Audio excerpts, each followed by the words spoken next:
Unless we have a way to like get it from here. Like, is there a way to download our fucking chat? I don't think so, huh? Oh my fucking God. What an idiot. What an absolute idiot that I am. Keep getting shorter and shorter as the chat goes on. Has a what? My shirt. Those sleeves look like they keep getting shorter and shorter as the chat goes on. He's stretching, he's growing. I'll wear a tight shirt so I don't look small compared to Blake. All right.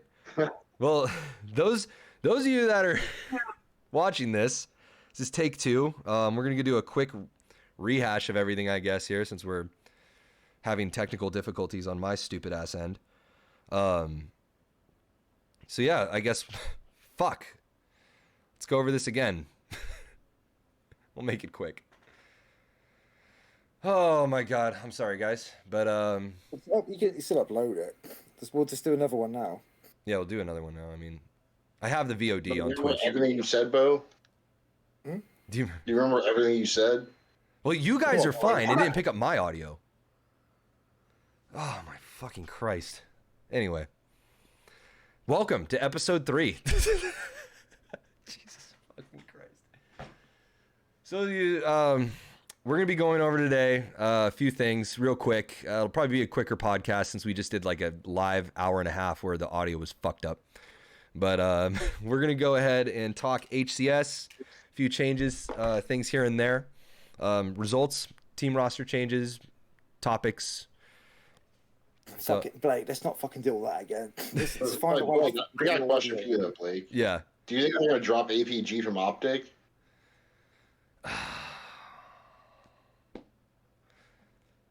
That was the rumor going around. They're going to pick up Snipe Down, drop APG. I was hearing Snipe Down got picked up by FaZe, and they dropped Ace for Snipe Down the last time I saw. I was watching the tournament, and people were saying they're going to pick up Snipe Down for Optic instead and drop APG. Shit, man. God damn. I don't know. That's a good question, because I see one thing on Twitter, and then I see one thing in Twitch chat. We should just get them on the podcast and have them come in. Well, they work for 343, kind of their partner. They probably can't hang out with us, dude. Yeah, true. Oh my God. I'm so fucking annoyed right now because of the mic not working. We just did an hour of fucking content. Oh. Check for what you recorded it with. I did it with OBS on Twitch. OBS would store a file on your computer, wouldn't it? No. Sure it does. Well, it doesn't matter because, like, even if it did, my mic is muted in the settings for the program. So, like, on Discord, it's fine. If we can figure out, is there any way that we can download the VOD of this call? Like, there's got to be a way.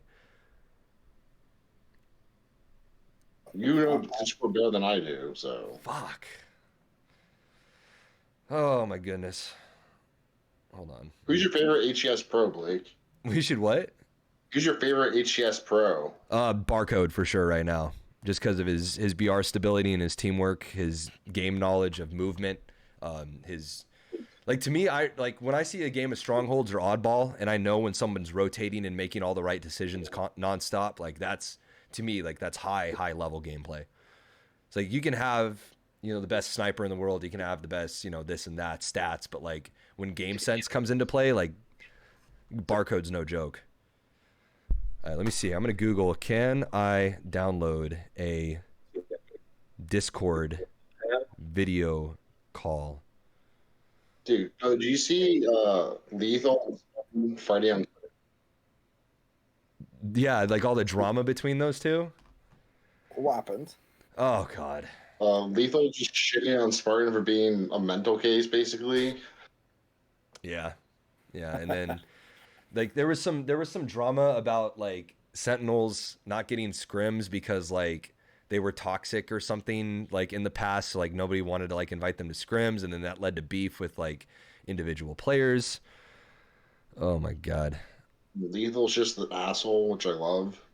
The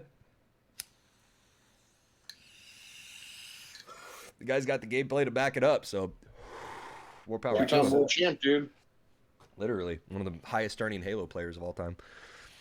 Let's see. I don't think... Wasn't he on Ambush for a while? Yeah, I think back in the day, but not on the modern Ambush. We didn't even have a team. I mean, we did like Little Poison and like these guys started running games, but then when they did the Open, they did not perform well at all. Originally, it was going to be Goat Manjaro and Blaze and a few other guys, but Goat decided to back out because he what? Get Goat Damned on there, dude. Oh, he's ridiculously good.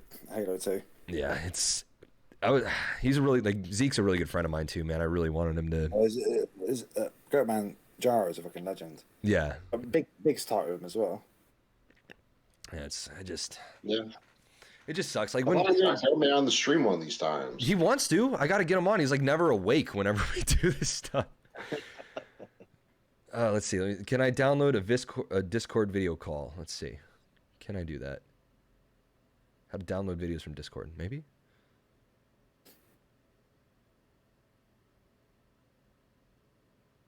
No, maybe not.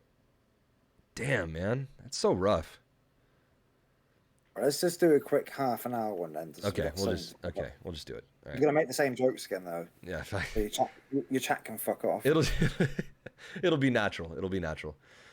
Okay, so we'll just do a quick recap here for this week because there's a lot that happened in the Halo community. Xset has entered Halo. Fnatic has gotten a coach. Anti-cheat is on the way. Knights and Cartel go 3-peat undefeated for the open quals. Rhino wife pregnant. Congratulations, dude. Really awesome to see that. Final boss might be coming back. Thank Biggs for that as well. Yep. Thank you, Biggs. Yep. All right. Final boss is back. Possibly we're seeing some tweets of their logo getting passed around and stuff from, really credible people. So hopefully we'll see some weapon skins from Final Boss and some classic teams. That would be amazing to see in the store. Sentinels going to game 10, essentially a 10-game series with Optic during the end of the tournament. I was noticing during the tournament, a lot of the commentators in the chat were definitely differentiating themselves in terms of like who has been around since back in the day when we had like best of 7, best of 11 game series as the default versus the newer age people that are like best of 5 series, best of 3. So the fact that they went the distance like really showed that there's going to be some high hardcore Halo games in terms of overall player skills and how willing these people are willing to battle each other out for long periods of time. So we have like an endurance factor put into the games nowadays too, which is really good to see. 2-time HCS Open National Champions, NutriBullet. We were just talking earlier, my favorite pro, Barcode, really good guy right now. Check them out. They just got signed over to Chiefs ESC. So they're from the AAU New Zealand bracket. So we got Barcode, Madsy Stone, Praddies, and Piprons all on that team. So go give them a follow on Twitch and their social medias if you want to see some of the best Halo players in the world right now for that bracket, because I think they in the world champs are going to put up a real fight against the US teams just based on the tech and the stats that I've seen. So what do you guys think of the overall international teams competing in a world championship versus it being all US? Do you think that there should be a bigger prize pool, or like what are your guys' thoughts on it? I think Cartel's going to put up a good competition, probably. Mm-hmm. Of course, Cartel's gonna win. And fucking turn up with all the Mexicans and guns and shit. Come on, Yeah, the government can't even keep up. But we're seeing a lot of cool things happening in the Halo sphere. We were just talking earlier before the show about a few things I want to bring up in this Discord chat. Biggs made a really cool post here that we can highlight. Once I get the chat back up, one sec. Okay. I don't know what I'm doing. I think I'm hitting the wrong buttons. Is this cringe? I think this is cringe. We're hitting mute. All right, there it is. Okay, so we're talking about a few bugs and glitches and things that are in the game. Here's a comment from Ethan. It says, "Why is it an expectation for the community to make the game? Also, I probably can't even make the game better than 343 Industries would hate me. It's like how Uncut Fighter was ignored by 343 when he knows exactly how to fix Halo 2 Classic entirely because he's cool with Hyena and Blake." So Is this fair to assume that 343 is intentionally ignoring things, or do you think that they just don't have the experience and skill set like Uncut Fighter does? And is it? I mean, if they're seeing this video, man, like I said earlier, man, if they've seen this mustache, man, it's a team-rated game, man. Yeah, they're gonna be with me, are they, man? I look like a paedophile.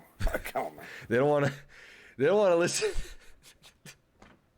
The trash stash is a threat. Okay, it's an absolute threat. My money going down. Let it hang out. Here we go. It's starting.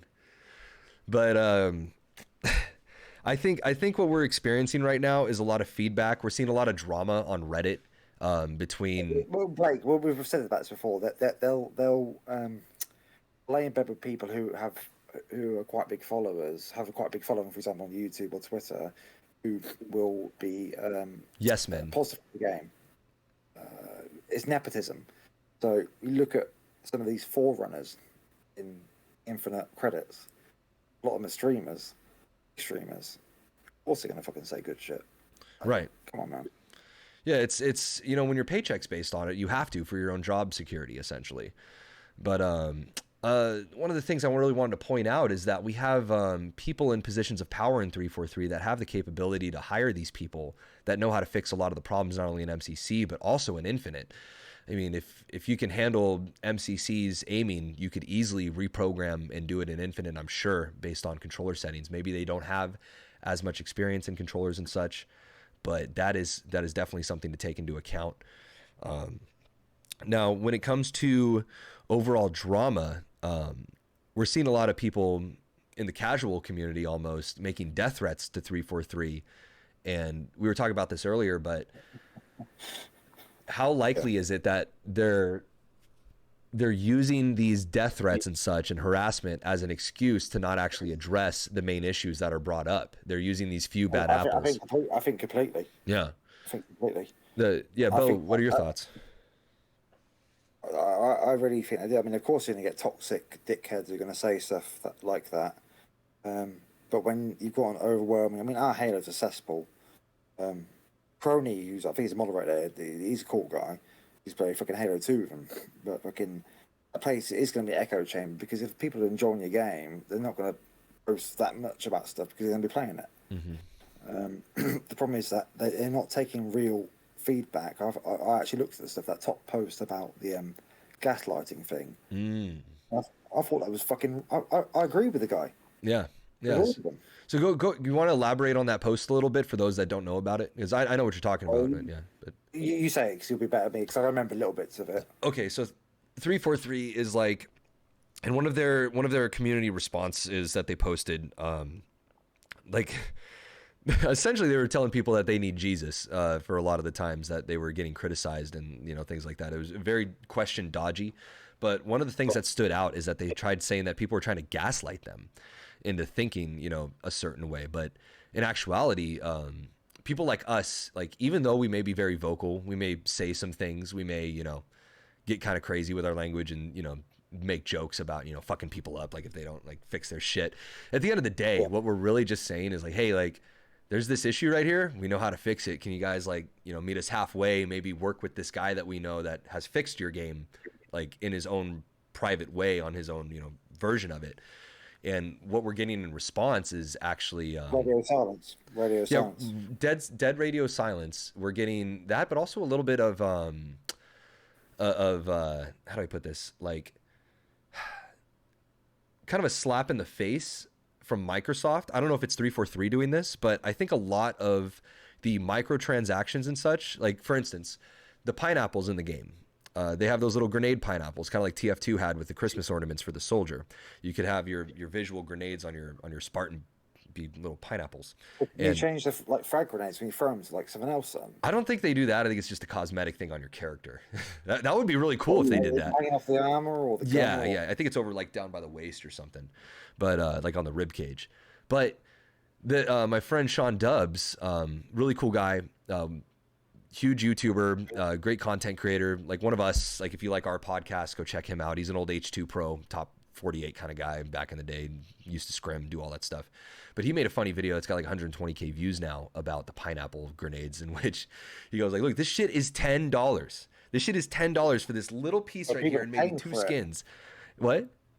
People are paying for it. Yeah, people are paying for it. I ran into a guy last night that paid for it. But it's like he on his video, he actually Googled the price of real pineapples and was like, look, I can get 10 fucking pineapples in real life for the same price that I can get for this skin. You know, so we see these practices, and I like, sure, 343 designs these things. That's cool that they're doing all these skins. Like I said in the last episode, I don't care so much if people want to, you know, buy and wear skins, but fuck, $10. That is to me, because like, think about this. They got what, $500 million to make this game, right? Something, some absurd amounts, the most financed game in history. But Microsoft, I think, is forcing them maybe to put these high, ridiculous prices to maintain their servers because they didn't give them money or something for their server management. I don't know about that, because I mean, that community post said they have to pay for it. So you got Halo 4 bombed, Halo 5 bombed, MCC bombed.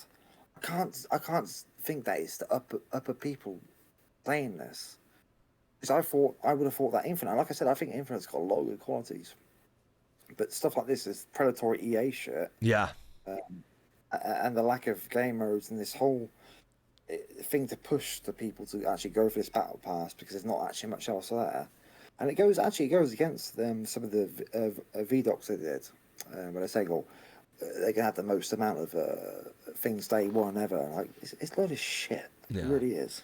If you look at, I mean, I'm glad that it's bigger than all the previous tournaments for signups, but I mean, we have, I mean, it's factual, man. Like the original HP Darkman competition when they did the Halo World Championship. It was insane. It was Halo was the only big game at that time. So like everybody was on it, other than maybe Counter-Strike. But if you were on console, you were on Halo. And that Blockbuster, or the G4 championship that they threw, was way more people than this. So we still have potential to peak up to that level. I'm not saying we don't, because the second event passes or whatever are going through the roof too. But I wanted to bring up the overall situation in terms of the game glitches and such. In comp, I wanted to bring this up. Button tech is being rewarded in terms of strafing and crouching more than it was in previous titles. I think we're seeing a huge Halo Reach kind of Halo 5 BR, I guess you could say, fight between people now, in which there's, instead of just left, right, jump. I think the strafing is very high skilled in Infinite. I think it is. Yeah. Like, I have my on my controller.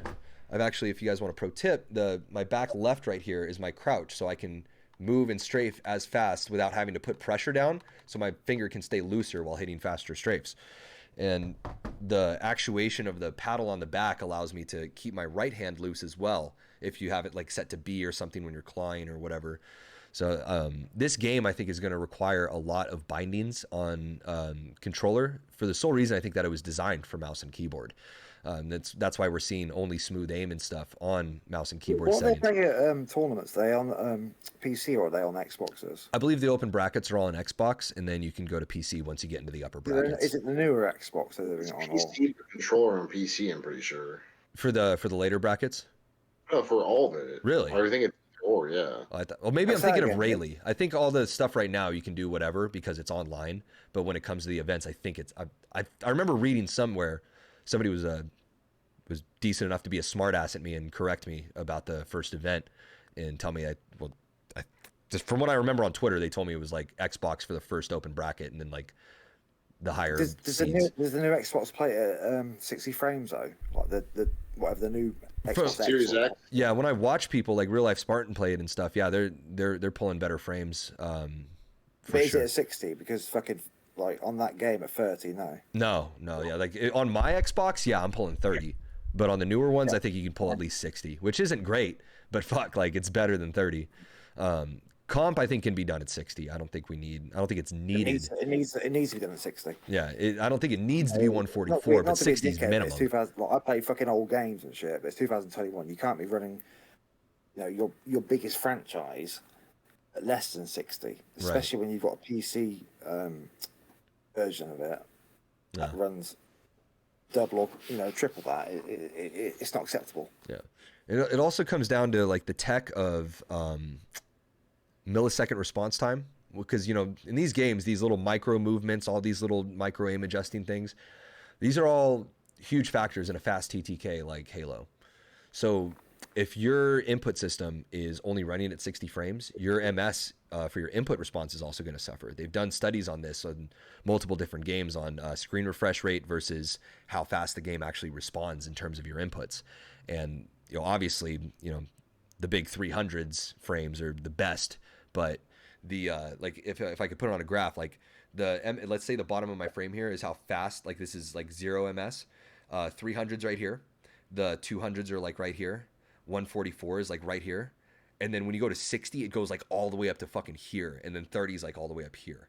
So when it comes to fine esports and stuff, 60 I think should be the bare minimum for what would be considered basic play. I agree. And like we said before, like in the last podcast, like I truly believe that the hit registration is tied to frame rate. Yeah. I really do. Yeah, it's the way the game processes the data. Less room for mistakes in terms of higher frames is a real thing, because there's more frames to compensate for any lost frames during translation. There's all kinds of different things that come into play. But let's talk a little bit about some of the placements here. Big's sex life. I've got an infographic here that I wanted to bring up. All of the teams that qualified for pool play. This isn't the racial bell curve you showed me earlier, is it? Who wrote that book? That was I think Charles Murray or something. I think is the author of that. I'm not sure. Anyway, back to so we're on the pool play. I got the qualifier list right here. So we got in the North Americas, we have Sentinels, Optic Gaming, Inconceivable, aka FaZe, but that's all up in the fucking air right now. So who knows what's going on with that? Inconceivable was the Snipedown team, wasn't it? Yeah, that was supposed to be FaZe. So so that's a cool name, though. Inconceivable. That's the reach. Was it 35? Yeah, that was a huge. Yeah, it was above Unfriggin. Or I think it was 35. I think it was. Yeah. I think it was. Yeah. So then after that, we got E United, G2 Esports, Cloud9, Kansas City Pioneers, and Oxygen Esports. Now, see, this what pisses me off. Every EU team has the shittest name. United. Like, come on, fucking make something decent, man. For fuck's sake, man. What would you name if you had an org? What would you name it? Oh man, I don't know, like the British Bulldogs. I'm gonna turn up drunk. Like fight. if I'm an org, I'd be like nerdy as fuck. One of my favorite things that I watched recently was so for you it'd be called football, but there was a football game over there in which I don't know what you guys are doing over there, but you will chant anything at the fucking opposing players, bro. Like, it is some of the funniest shit. Like, I think it was there was some goalie that was like there was like a crowd of like 250 people sitting behind him that were just like, your mother's a fat one. They'd be throwing shit, mate. Yeah. Like, it gets rowdy, man. So like, what hooliganism? That was like that was here. Yeah. Back in the 70s, 80s. I wasn't born then. Apparently, it was like fucking. Yeah. It was a football game. There was no because in the States we have like the right to assemble and like run around the street like psychos. But in the UK, I'm pretty sure it was like only sports games and stuff was where like people would gather, like where they could reflect national sentiment. But anyway, so we're moving on. Europe, we got Cartel, Dex. I'm not sure if I'm saying this right, but Natus Vincere, and then HMDA. So we got 4 teams from Europe, 8 teams from. What's HMDA stand for? HMDA? I don't know. It's a good question. But it's interesting. There's 8 teams from North America, 4 from Europe, and 4 from Mexico. And then, 3 from Mexico and 1 from AUNZ. That's so that's very, very cool. I think it's based on the size of the brackets and stuff. So if you have larger brackets, you get more seeds in pool play. So I'm going to guess that Europe and Mexico and AUNZ, if Halo continues to grow, we'll see more seeds available possibly for these other regions to compete, or maybe even take some away from North America to make the competition a little more fierce. You remember the Halo 5 Asian qualifiers where was it Hidden Reach and all that? They fucked with them in that tournament game. You know, when they hid in the tournament on stream. No, what happened? Never seen that? Oh, you've never seen that? What happened? No, what?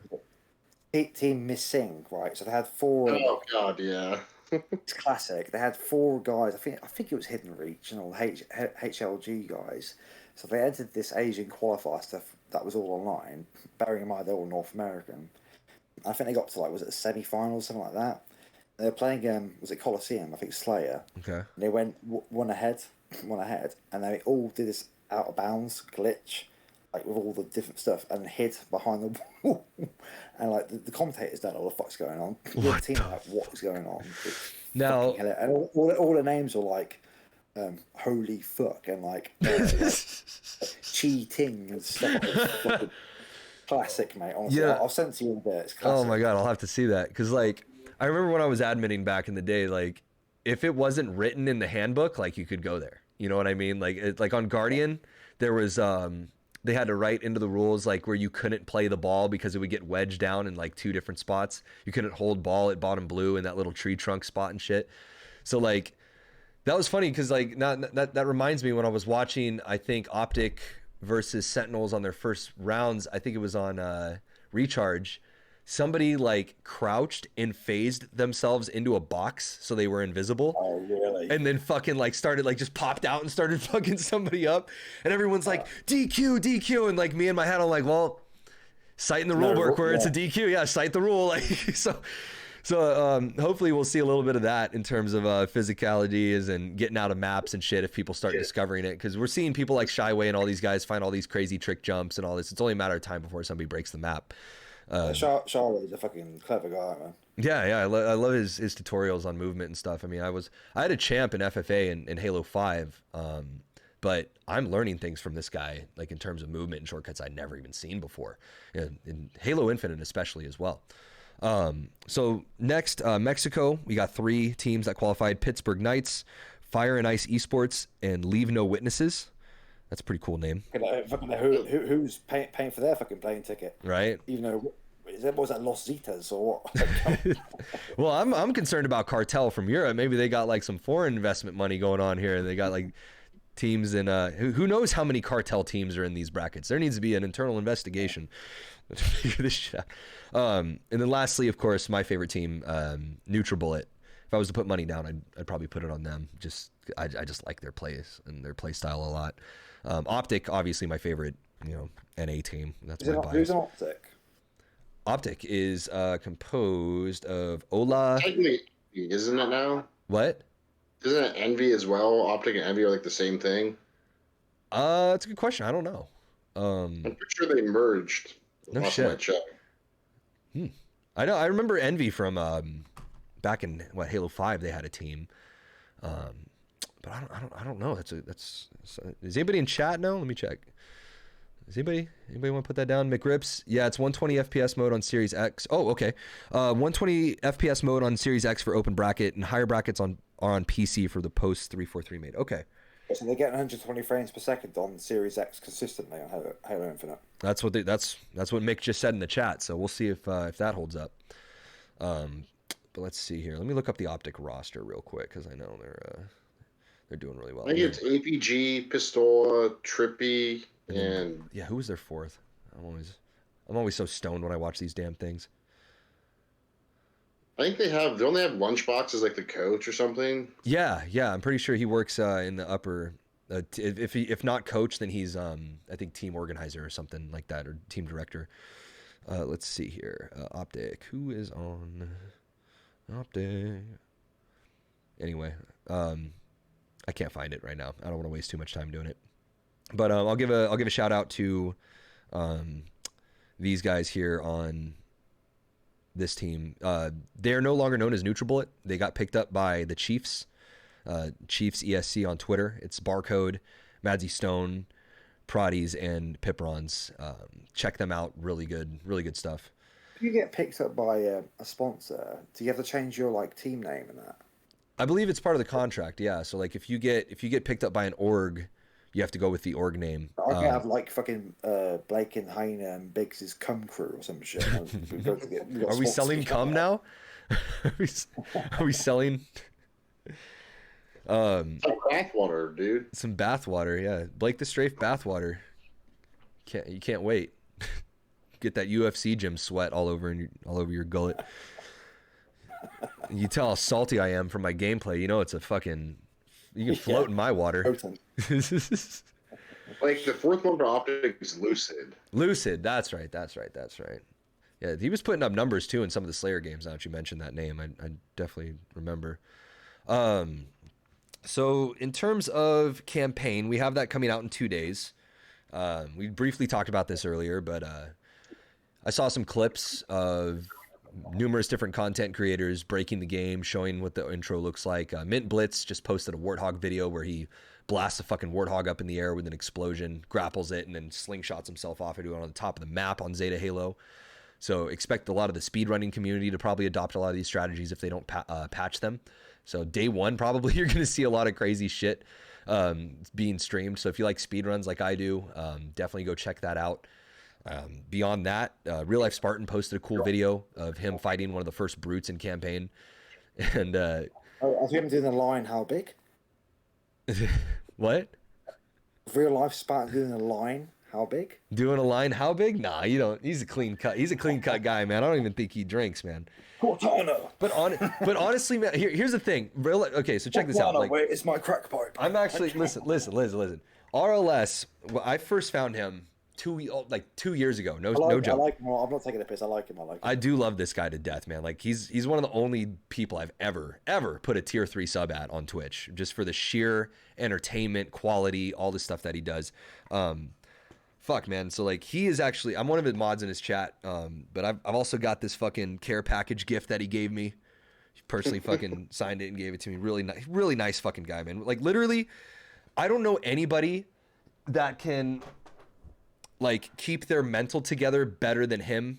Like even if he's like losing games, like me, fuck, dude, if like bullet registration ain't working, like I am angry. Like I start tilting, I start getting upset. But RLS, like I wish I was as mentally like stable as him. Like he is such a good fucking influence on the Halo community. Yeah, it's insane. He seems to have fun with whatever's going on. Yeah, exactly. Like so, that must be so. I mean, I think that's part of his personality as well. But I mean, I was only joking about him being eccentric. No, I know. That's part of the character. Yeah, I love it. But yeah, it's great. Don't get me wrong. I respect the guy. And to have fun with what you're doing like that. Yeah. I mean, that's the best thing in the world. Yeah, him and Eli and a bunch of other content creators from the grassroots program are just like it's literally what Halo needs as the face of Halo, for especially the newer people that are coming back for viewership. Sure, you can hop in Lethal Stream and see some really high-end gameplay, but RLS will he'll do campaign missions, he'll do speedrun attempts, he'll do multiplayer with viewers, like all kinds of different big team, like every aspect of Halo he tackles. Which is why I brought him up. He posted a video recently of him killing a brute, and for those of you that haven't seen any of the campaign gameplay, it spawns in. It's kind of goofy, but I like it. They have this whole cinematic where the brute is like all armored out and like rips apart this fucking sliding cargo bay door and like throws like frisbee discs the fucking door at Chief, and it like slides, like there's sparks coming off the metal sliding at him and shit. And Chief just has this sidekick in his hand, and then it like the beginning of a game, it zooms in on your POV and you got the pistol and the brute starts running at you. Real Life Spartan, he's a very good player. He's above average for sure. He's not like, oh my god, he's like fucking montage like legend, but he knows how to hit his shots like really well. He can hold his own. And this brute comes charging at him, and the sidekick, I swear to God, these brutes are like they're right out of Halo 2 in terms of how vulnerable they are. He just looks at him and goes, mink, mink, mink, like 3-4 shots, knocks the helmet off like Halo 2 classic style, boom, headshot right to the head, knocks the brute out. So I like how there's like this old Halo influence on the mobs. I don't know if they're going to be more shielded and stuff for the higher ranks of brutes, if they have like energy shields, or what the Banished are doing with brute chieftains and such, because who knows, maybe they'll have a Halo 3 thing in which they just tank bullets that aren't headshots, and you have to knock off their head armor or whatever to really get them too. Who knows? But I'm really looking forward to the campaign in terms of being fun, because right now when I'm playing Halo, I'm running into a lot of fucking cheaters in even just social and ranked. I'm running into a lot of just desync issues with shot registration. I really want to like the game. It's just hard for me to boot it up in the state that it's in. But in the back of my head, like, I'm still thinking to myself, man, like, even Bungie took a while to patch Halo 2. So I'm really hoping that this will be like 343's experience and going through, and if they listen like Bungie did, this game could be very, very fucking good for a multiplayer experience. Yeah. You know, but that's on them. You know, I think that with all of this drama and all this crazy shit going on, I don't approve of death threats and all that shit towards these guys. I may say some stupid, goofy shit like, oh, I'd fucking cook these guys steaks and bring them in the fucking boxing ring and man them up a little bit to work harder. But like, I'm not like ill intent. Like I'm not actually going to fucking, you know, like, I don't care enough to actually fucking get violent with these guys, you know? Like, I think that... Yeah, FBI, you hear that? He's not actually going to do it. The CIA, he's not going to do it, I promise you. But I think that, you know... All my videos saying weird shit, that was all this... yeah, but my fun fact, my ex actually works at 343. She's one of the 3D capture people that works with all the 3D capturing. And so you know where the headquarters are, so you can send me the coordinates. I can send you those coordinates real easy. You can find them on Google too. But the point is, so like a lot of the staff at 343, like, I respect the fuck out of, because one, I like a lot of the artists. I like a lot of the lore, the storytelling, those things. You know, obviously the multiplayer developers and the overall game mechanic developers and the networking could use a lot of work. But all in all, the audio team, all these guys, I really like the amount of work that they put into it. You know, my ex, she graduated high school. She went right into college, fucking got hella, we're still on good terms. She got hella, you know, classes done like faster than most people. Super hard worker, super detail oriented. So I don't want to bash the whole of 343 as being lazy, but there are some names I could bring up. Is she left wing? Is she what? Left wing. No, she's politically indifferent. I don't think she cares. But the point is that as much work as that needs to be done on 343's part, I think as long as they dial in what the community is talking about and not using these scapegoats of saying like, oh, we're getting threats, so we're just going to shut down all discussion. At least in the back of their heads, they should be taking this. I think, to me, Blake, I understand where you're coming from, but to me, it's past the point of that already, because, like I said, we've been working on the game for so long, blah, blah, blah. We expect these things, even when they say release it early, which I think is bullshit. They want to earn some money before Christmas. Mm-hmm. You can't say that people are being crazy because they expect these things. There's free fucking playlists. Yeah. There's ranked, quick play, and what the fuck's the other one? Team battle. Team battle. Yeah. So that falls on the multiplayer dev team for sure. And those people have names. They should be addressed. And I think that a lot of the problem is that there's not a lot of reprimandation in terms of 343's behavior, maybe from upper management in these sectors. That's the point, because that's why I disagree with you on this, because they're not trying their best. They've had 3 attempts now with Halo 4, MCC, and Halo 5. Yeah. They're fucked up every time. I don't think it's coming from above. I think these people are generally incompetent, and they've been put in this position because of factors that are to be honest, political. Yeah. So they're hiring not based on merit, of course. But I just think that, let's come at them with an angle of, hey, here's our idea on how to fix it, because we know people that know how to fix it. We know how to notice all of these things. Their game, I don't want to say it like this, but if they want it to be viable for 10 years, like they're saying, they have to make some changes. Like, they have to fix these things. They should have released it like a fucking normal fucking game. Yeah, I know they should do this because of the money that they have, but I don't think they have the experience. There's no excuse. Why have they not got separate playlists? They can't use the excuse the explanation. They can't use the excuse for one that is fragmented player base, because it's the highest player base ever. Mm-hmm. They can't use the fact that it takes too long to code. It's about 6 fucking years. Mm-hmm. Fuck off. Fuck off. There's no reason why this isn't happening. Yeah, so because they're pushing it towards people getting bored, going on the battle pass and buying it. Yeah, that's what it is. So it's greed. When it comes to that, I think that yes, like, there's no reprimandation. I think that the first step in order to fix these problems, in my opinion, this is what I'm suggesting to 343. The first step is just start holding yourselves accountable for the mistakes that have been made. Because when you look at things like the Halo 2 community, everybody knows that 343 and the Halo 2 community do not get along. And the reason that they don't get along is because of the neglect that they've put towards the game and the lack of listening to the responses. So if they want, like if 343 really wants, like just think of it through our shoes. Like we play this game as much as you guys go to work each week, like factually, right? Like we both love this game. Don't get us wrong. But when we go in, like we see it in a different light. When we go in and for weeks at a time, when we shoot rockets, it's betraying our teammates just like randomly, or grenades and shotguns are just randomly killing people on the map, and we're having fall damage and all of these other things. And then you ignore us when we start, talking about these things, and instead put all this money towards Battle Pass and Halo 3 skins. That's where the resentment really starts to build.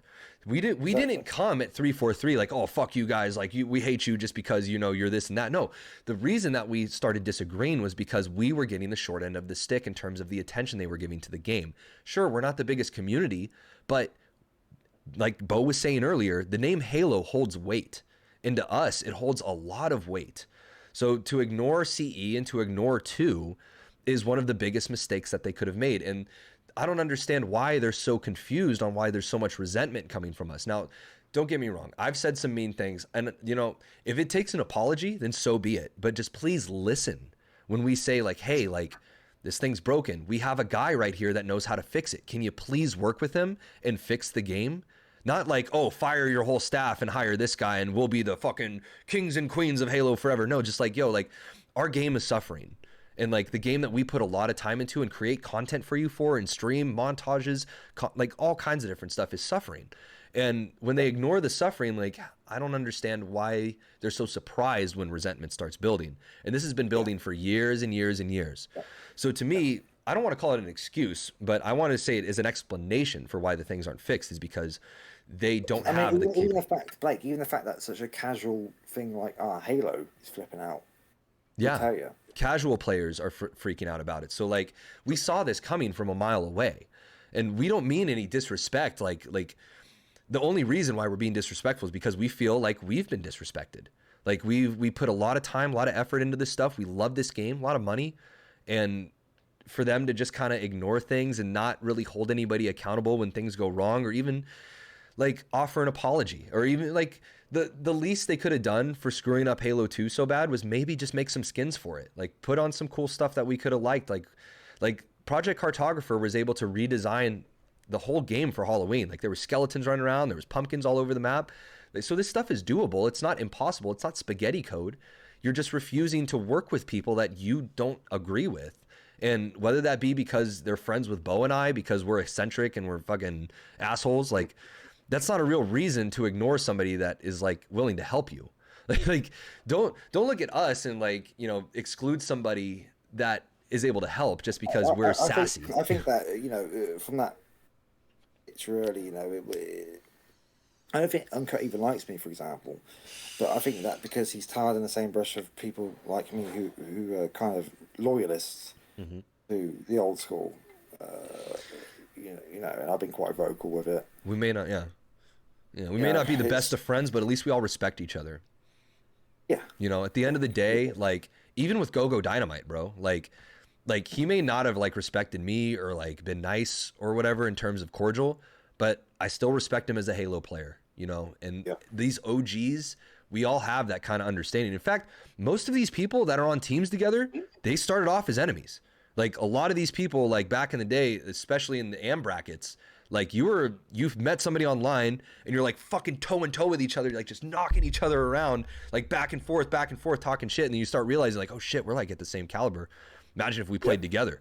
And that's what ended up happening for a lot. Like back in the day, the shit talk, like it escalated to some fights at some events, whatever. But most of it ended up like making rosters, like because of like people's respect for how hardcore each other were. So when we get hardcore Isn't with that how like Team Free For All started basically? Yeah.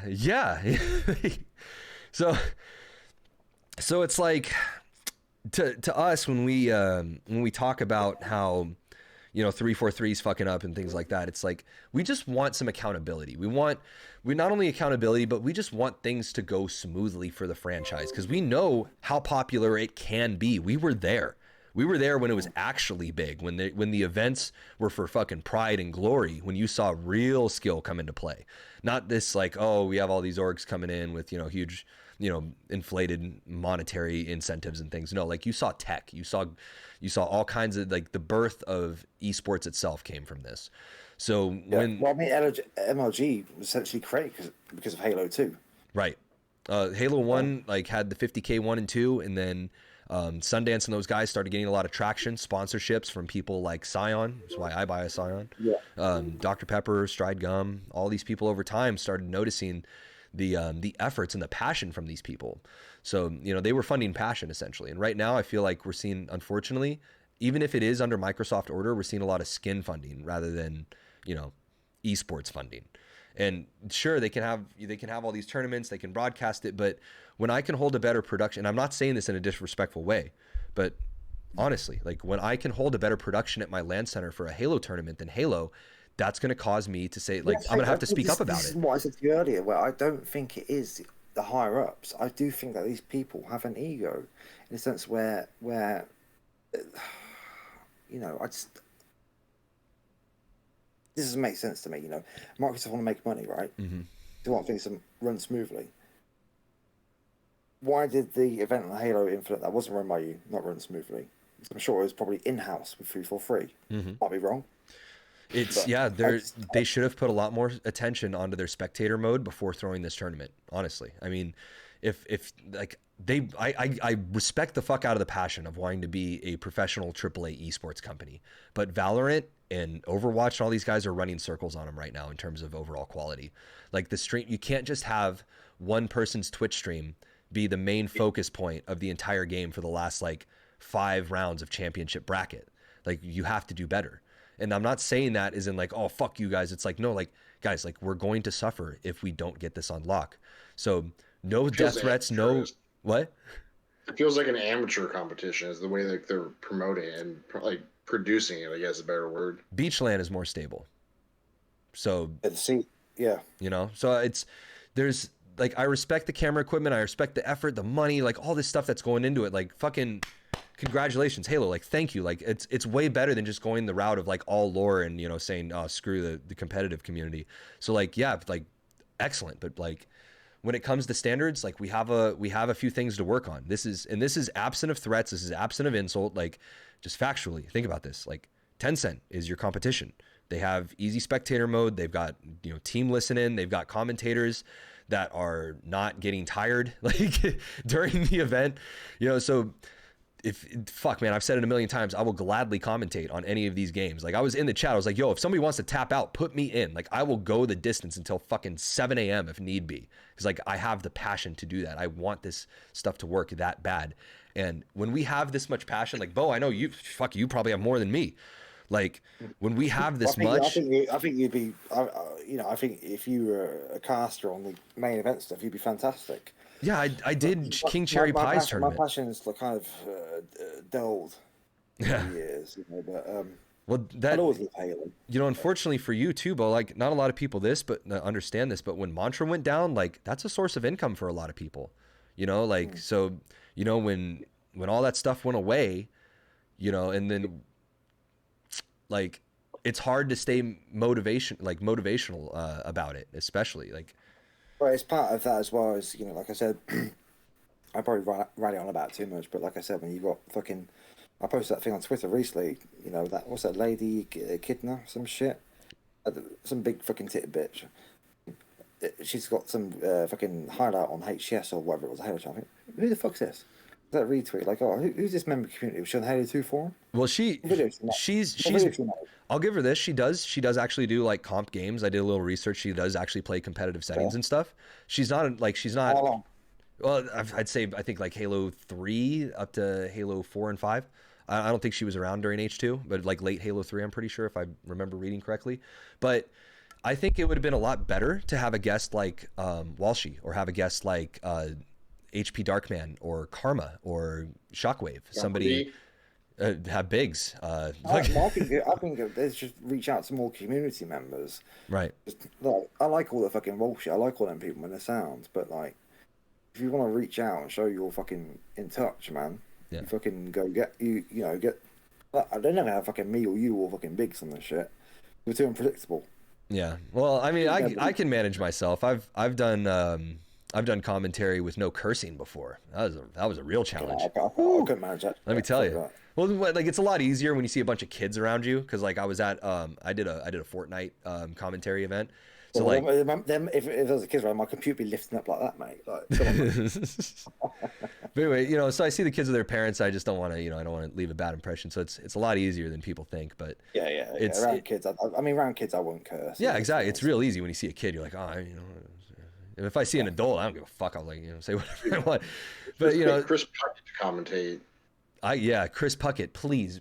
Puckett for hire on Twitter. Just bring him back. Like I don't. He did the top 5 thing recently. Yes, he did. Yeah. He's been doing Halo Infinite clips. I'm gonna take a smoke break real quick. Yeah, no problem. No problem. About 2 minutes. But keep talking. Yeah. I'll be right. So Biggs, we were talking earlier about 343s fixing and things, and like I really hope that they don't think that we harbor any ill will at them, even though like we get frustrated and we may call them out on the errors. But the only reason why we're getting so like vocal and so aggressive is because like when we try to say it politely and we go on the forums and we get ignored, we start speaking a little louder, and then it's still not going. You get a little louder, a little louder, a little louder. Next thing you know, we got a fucking Halo podcast dedicated to telling them how to. You got to get attention somehow. We've tried every other route. Right. I mean, and I feel like as this goes on and they're getting, unfortunately, more harassment from casual players, hopefully they'll listen to the people that have been seasoned. We've been around to the point where the Bungie.net forums existed. All right. There was filters, but there was no filters like on Xbox Live Chat. So I don't want to call them soft skinned for this, but at the end of the day, they got to understand where their demographic is coming from. I don't understand how they're surprised about this kind of behavior coming from the Halo community. Like people that know Halo. Game, you gotta expect it. Yeah, Halo was made of content creators back in the day that like what was it? It was like Captain Teabag. I don't know if you remember his videos, but like there's a culture. Like, and when you hire people that aren't familiar with that culture, there's going to be a culture clash. So obviously I would never condone any death threats or any, real life threats towards these people, but I just don't think that they should act so surprised when a lot of the Halo community is used to having a quality standard of whether it just be playlists or availability of accessible battle pass or ranks. Like we were talking earlier, the Tetris, I was talking Tetris earlier with Bo, and one of the most popular games in the world a few years ago was called Tetris Battle on Facebook. It was a Facebook game. I think it was Flash. But weren't you playing all the Japanese and Russians? Yeah, it was mostly Chinese, Japanese, Koreans, and once you get to like the very, very high levels of gameplay, they make up a majority of the player base because they are very, very fucking good at the game. But essentially, what it is, it's skill-based matchmaking, but it's modeled after Halo 2's. So rather than it being ELO based, which we have right now. So here's my suggestion to 343. I'm not going to call them idiots, but I'm going to just make a suggestion. So what we have right now factually is an ELO system that can make you rank up or down even if you win or lose. And what I mean by that, let's say you can win and still go down on ELO if you don't perform to the standards of the algorithm. A better system, in my opinion, would be to have a 1 through indefinite number ranking system, whatever you want to cap it at based on player population. I don't know because how big the game is right now, what it could be capped at. I think it'd be really good to have it at least 50. But you want ranks to only go up based on wins. You want people to grab the ball. You want people to grab the objective. You want people to fucking have a team shot and work as a team. You need to, you have to make the focus of the rank a win. So on Tetris Battle, for instance, if I was like, there was like 150 levels or something like that of total that you can go into, and then you just get like max ranking. You're just matching for ELO at that point or whatever. But if you won a game, you would, just like on the old Bungie.net forums, it would show you a progress bar on when you would get to your next level. And it still shows that now, but with the ELO system, it's very... We're seeing a lot of statting. We're seeing a lot of people only play for assists and like weird weapon objectives and shit too. So if they want to counteract this from the community, what they need to do is go back to this old ranking system based on wins. And because of the player population, I guarantee you, if you made it like a 3 to 5 level standard deviation from your level for who you get matched against, that would be the most balanced matchmaking possible for players in terms of not only balancing out the teams, but forcing the refocusing onto the win and objective plays. When you have these weekly challenges that are kind of weird, like get X amount of kills with this, and you have all of these players essentially playing for their own ELO stats, it makes the game for the win suffer. You'll see a lot of people sitting back, just waiting for power weapons rather than pushing for power ups with their team. I can name off a bunch of examples. Yeah, like I can name off of tons of examples. But the suggestion: look up Tetris Battle. If you don't want to look up Halo 2, I'm fine if you're averted to it. I get it. It's, your baby is Halo 4 and above. But look at the competition. Look at somebody that has as many concurrent players on a free-to-play game. And to keep them addicted to the rank and to keep them playing more, which will translate to more microtransactions without even changing your store. Fuck the pricing right now. Whatever. You want to charge those $10. I may not spend money on it, but I know whales are going to. If you want to keep those whales around for a long time, you need to make the ranking system as addictive as possible. And I guarantee you there's nothing more addictive than Halo 2 and Halo 3's ranking system based off of wins in terms of player base.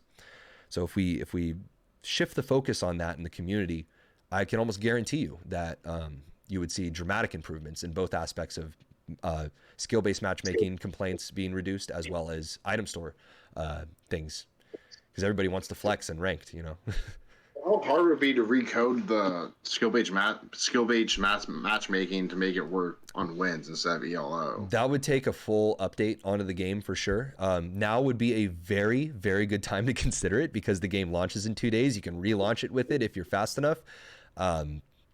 This system already exists. You know what I mean? Like the numerical ranking system, the coding, all this stuff already exists. They don't have to reinvent the wheel here. What they're doing right now is reinventing the wheel, and it's causing them issues. And I'm not saying that in a disrespectful way. I applaud them for being creative, for thinking outside the box, of course. But sometimes what it comes down to is just not fixing something that's not broken. Just leaving it as is. It works. People are addicted. They want that 50. I think they want to reinvent the wheel. Like I said earlier, they want this Halo to be their Halo, not the old Halo. Yeah, and this comes to the table of compromise. So sure, bring in your new weapons. Add that to the game, but also maybe add the old school ranking system in to see if that helps you out. And if it doesn't, fuck it, go back to the ELO. That's a good point, Bo. I wanted to get onto that too with the item store. Warzone is one of my favorite games ever that I've ever played. As much as I get frustrated when I die in that game, I am straight addicted to it and I love it. I've spent tons of money on the skins in that game, and it's all based on win. All these people drop in and you either win or you don't. That's the whole point of the game. The item store, this is what I think that Halo Infinite could really benefit from. Things that are $10 in the item store for Call of Duty, not only would you get pineapples, but you would also get like an operator skin, like 2 gun skins, an emote, and like a spray. So you get like 6 to 7 items, and like, albeit 3 of the 6 items are really minuscule, but at least you get a bunch. And the $20 ones are the ones that, this is Sean Dubs, I gotta give credit to, because this was his idea that I heard from his video, but don't sell things from the battle pass or anything that looks similar to the battle pass. Sell things like that are so stand out, it's like, holy fuck, like, yeah, I'll spend $20 on that. But don't, like, because what we have right now is like you're spending $20 on Anubis armor. Like the armor, like all this armor looks similar to each other in my opinion, other than the Hayabusa one that looks, it's not Hayabusa, I can't remember the name of it, the Yokoi or whatever. The samurai one. Yeah. So like, have things like that be in the item store for $20 with like a bundle. You get the sword, you get like a spray, you get like, or maybe not a spray. Like, fuck it, put a spray in the game. Make people be able to spray paint the walls. Like, that's not, I don't know. But I like how Apex does it. Yeah, like they have the little emotes you can put up and stuff too. Like, like if you can teabag, like if they can program in animated assassinations, I'm sure they could program in something like that, whether it be in the future or not. But price point wise, I think Call of Duty has it figured out. That's why they've made built literally $1 billion off of microtransactions. It's because they don't charge too much for too little.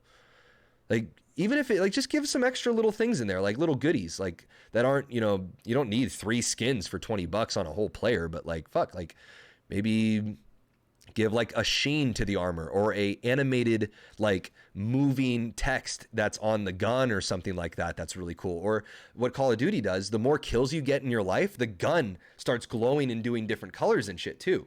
So there's It's like that was it the stat track in CS:GO, where you got the guns, it shows the kill counter, doesn't it? Yes, just like TF2. There's all kinds of different ways that they could capitalize on this. I feel like they're just a little bit lost though. This is their first time going into this, and I feel like maybe if they just did a little more research on other games and what they're doing, that they could really balance this out, make it fair, and maybe even pull and attract some of the people from those other games over to Halo with their microtransactions as well. Because if they're willing to spend it on COD, they'd be willing to spend it on Halo. Like if they had the same system in Halo, I would have already spent like $200 on shit right now. But right now it's just like $10 for pineapples, like $20 for Anubis set. And another fun fact that I figured out is that all of the higher priced items are based on the ones that statistically were the most demanded in their previous titles. So a little shoddy, a little shady. I think they should have put that in the battle pass, honestly, like those high demanded skins. This one I get is that you go into that armory, right, and you click on, for example, the gloves. If I remember correctly, there's no other option. It says, "Oh, coming soon" or some shit. For sure. It's like fucking like. Why the battle pass if there's not even a standard of customization already? Right. It makes no sense. I don't get it. I just checked the chat, by the way. Envy and Optic did merge, so that is a fact. Bo was spending $20 on fucking the EOD helmet, I bet. Yeah, he would. See, if I can get my Rogue helmet from Halo 3, easy 20. Yeah, if I probably would pay for it, ain't gonna lie. Yeah, but I think there's a lot that they can do, a lot to improve on.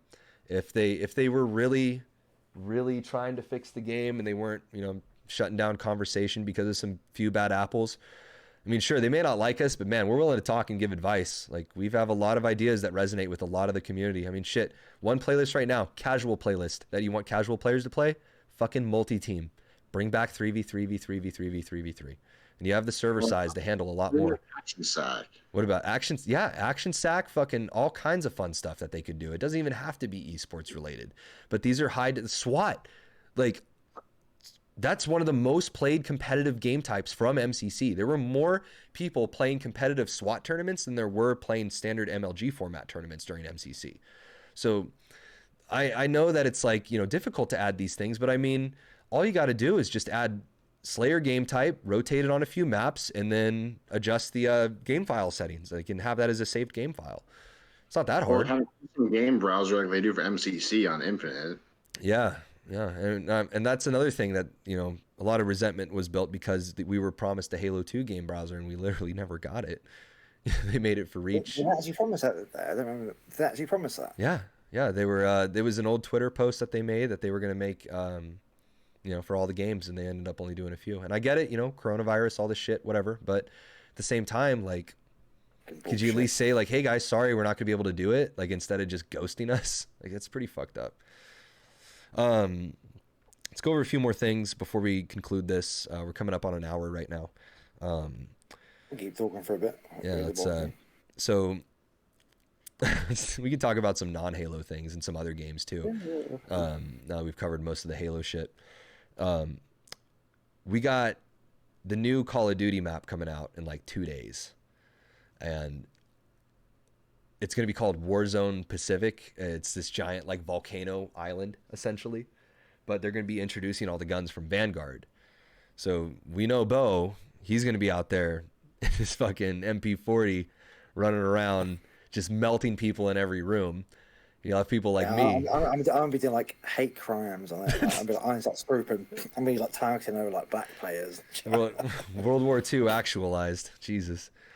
No, I'm really excited for all the guns in there. I love World War II. I love all of the technology that was created from it. I think that.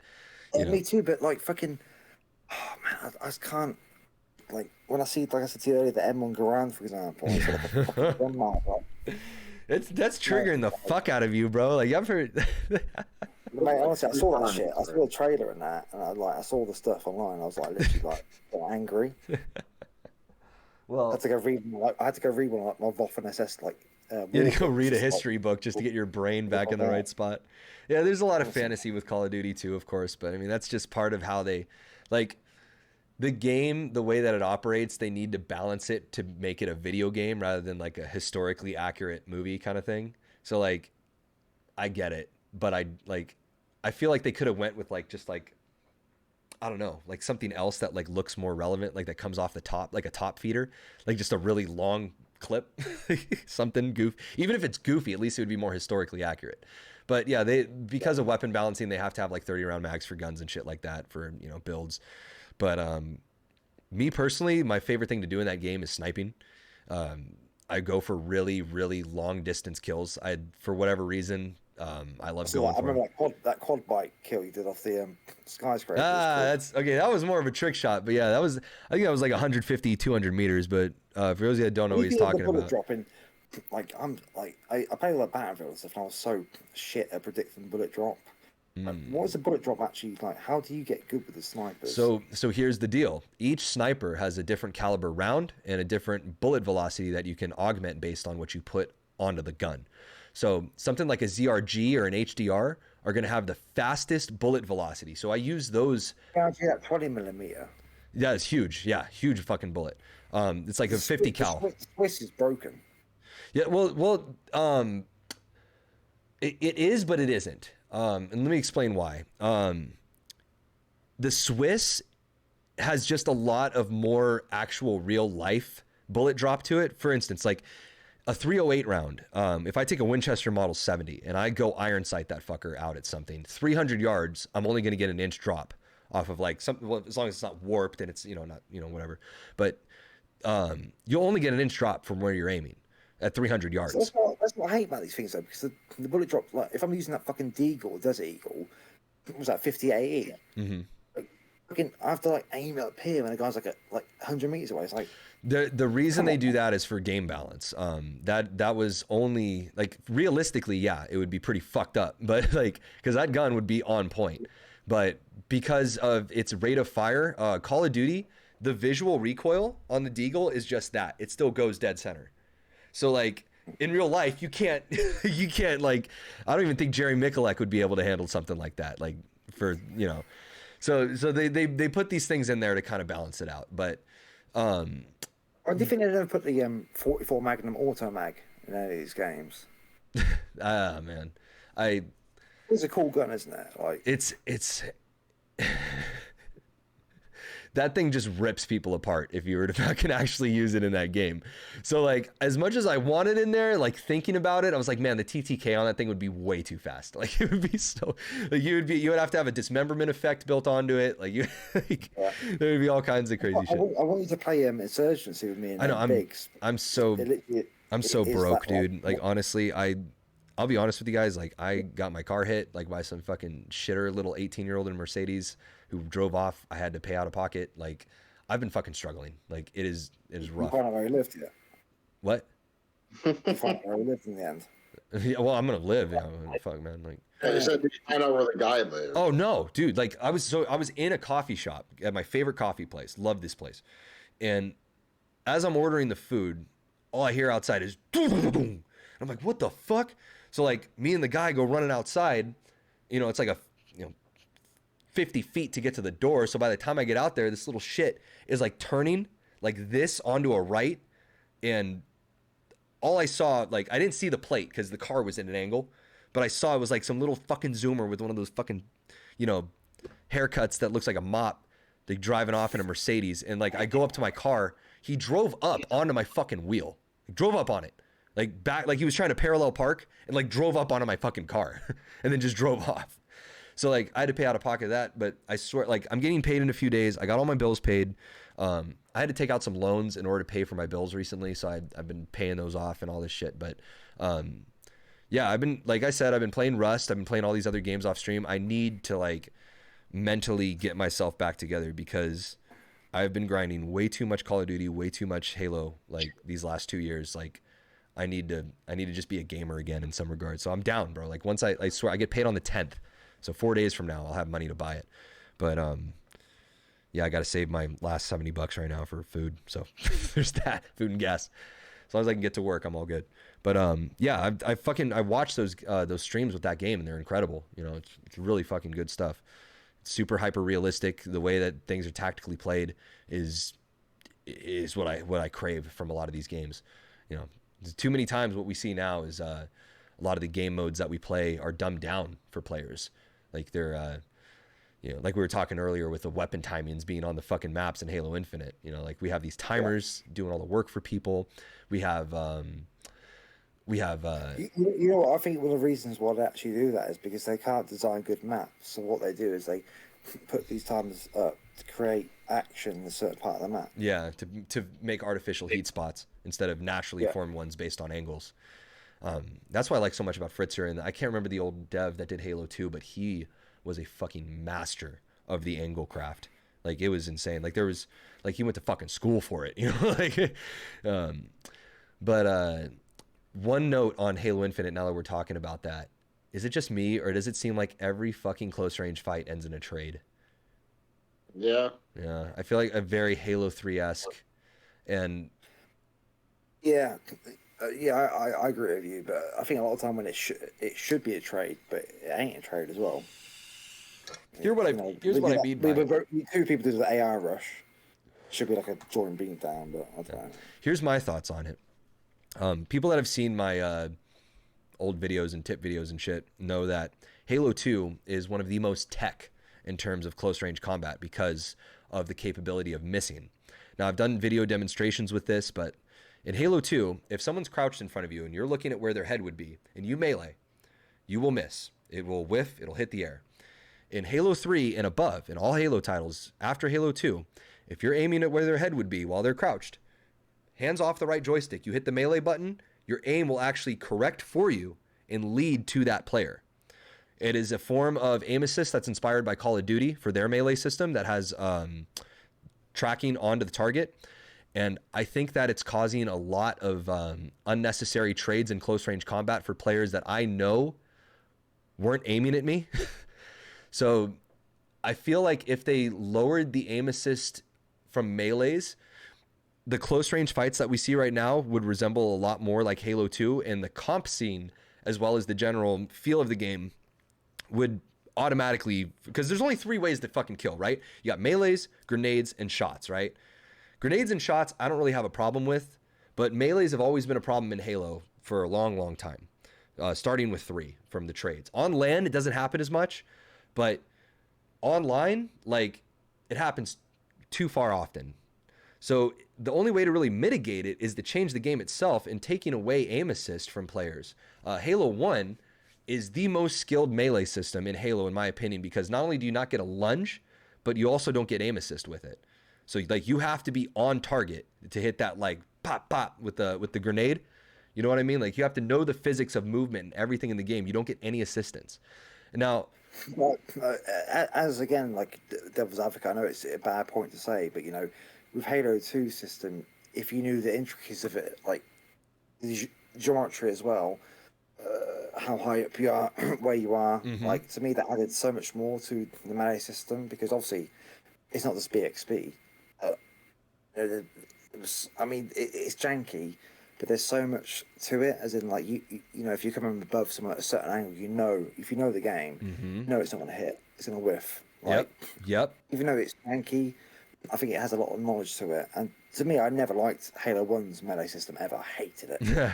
I've always hated it because I always thought, you know, it's been too long since I played CE on LAN. It's been, you know, fucking nearly 20 years. But on MCC, I just don't like it. I just don't like it. Yeah. I think a Halo 2 would be the best. Like you have like maybe shorten the overall lunge that you can get from it. Maybe make it like Halo 3 distance on the lunge, but not have the aim assist that you get.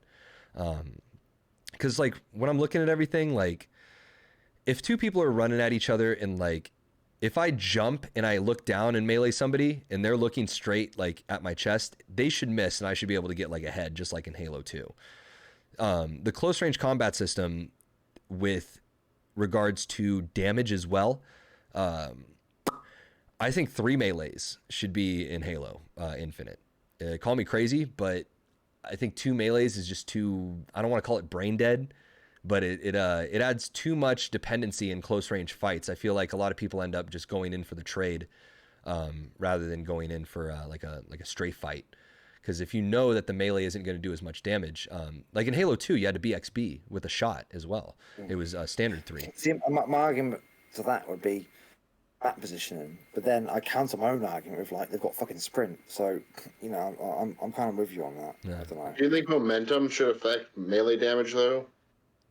Physics wise, Halo 2, like moving backwards would lessen the melee damage. Well, like jumping would increase it and stuff like that.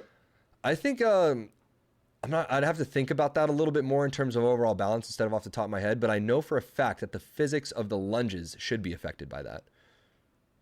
Like if I'm walking backwards, I shouldn't get like the same lunge forward as I would from like the same distance of a player as if I was running forward, like Halo 2 had. Man, that's a very good question. So I'm trying to think of like scenarios in which that would be a disadvantage. Didn't Halo 2 also, didn't the weapons affect melee damage, like the rockets did more melee damage and stuff like that? I think they tested that and it wasn't true. I think it was because it's the brute shot. The brute shot was, I think the reason why it was more one hit was because the brute shot, before, like when you shot it, that brought more shields down than more weapons. You would get the on Halo 2, I'm sure. I bet really balls on it that when you're jumping and falling down, if you melee something, it's a one-hit kill. Really? Sure it is. You got to think it's a blade thing on there. I know. I thought I saw some Mythbusters thing. Maybe it was Halo 3 brute shot. I don't know. I could be wrong. Halo 3's melee was so janky. Yeah, it was too assisted, like in terms of recorrecting your aim. I think Halo 2 had the really good balance. If they want to bring that classic feel back, and like it's like what I'm noticing too when I'm playing Infinite is like I'm going into these fights and people are like running at me for the melee kill. You know, like they will take that trade instead of trying to beat that other person. And when you have that, it makes really good players that are like actually mentally better than these players, their KD suffer because now they're getting more trades more frequently. Yeah, I don't know. That's just my 2 cents on that. Yeah, I don't really have any thoughts beyond this. Did you guys want to mention anything before we call it? Talk about other stuff. It's up to you guys. What you got to talk about, bro? What do you think of something? The cheaters in Halo? How are they gonna pull a Call of Duty and sell the code so that cheaters have a background into how the game system works? Level access. Yeah, that's actually how Warzone had cheaters in it so bad. It's because some game dev actually sold the code to a cheat company, and then really? Yeah. So like what Warzone's doing right now, like the Activision Blizzard shit, all those shady practices, like it was those same kind of people.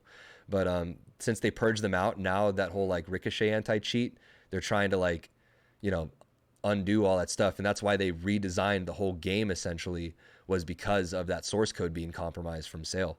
So I think the physics of Warzone are also going to change up a little bit to Vanguard physics, if I'm not mistaken. So they use Warzone's, Modern Warfare's engine, don't they? Yeah, I think it's the same engine, but the physics are like augmented or something weird. Like there's heavier, like the players are heavier and things like that. But yeah, that's something I'm really looking forward to is the anti-cheat system because honestly, like I can name off a few orgs that I know. Like, so do you guys know what a Cronus is? Yep. All right. So in so like what Call of Duty players do is they'll use a Cronus to give their guns no recoil. And they can macro buttons to like activate like certain guns that they're carrying. And one of the telltale signs of somebody using a Cronus is this. So let's say I'm looking at a wall with an AK and I'm not using a Cronus and I full auto that wall while ADSing and it just goes climb. It does the 7 or whatever. And then when I let go of the aim or if I'm not even touching the aim, it'll just climb all on its own. And if like right when I stop firing, it'll stay on that position. Like it doesn't recorrect your aim back down for you. It'll just stay right there, right? When people use a Cronus, the way that the code is written is like it's doing all these micro movement inputs for you. So even though like your gun is full auto, it's not actually registering the thing. So what you end up seeing is somebody looking up and then it's a down crawl. Like it automatically shifts back down to that axis that they were looking at when they first started shooting the gun. So what you'll notice is they'll be dead center on somebody, like they'll just like beam somebody, and then after they're killed, the gun will go down like this, like below their feet. Whereas like most players that aren't cheating and using a Cronus, after they kill that player, the aimer's at that same spot, even if they're not touching their right joystick. So a lot of these orgs that have these big blow up Call of Duty players that have become famous overnight, I've looked at a lot of footage, and as a former GB admin, like I know what to look for certain things. So what I found is like some of the orgs that are in Halo right now actually have players on their other team from Warzone that use that cheating device. So for LAN, I'm really, really hoping that they don't allow XIM Apexes or Cronus devices in, solely because that Cronus device or XIM, even though there's a tournament mode on it, you can also hack that and make it appear as a tournament mode while simultaneously still running scripts. So for third-party devices at the tournament, I really hope they don't allow Cronuses or Zims for the sole fact that they can be bypassed with a hack.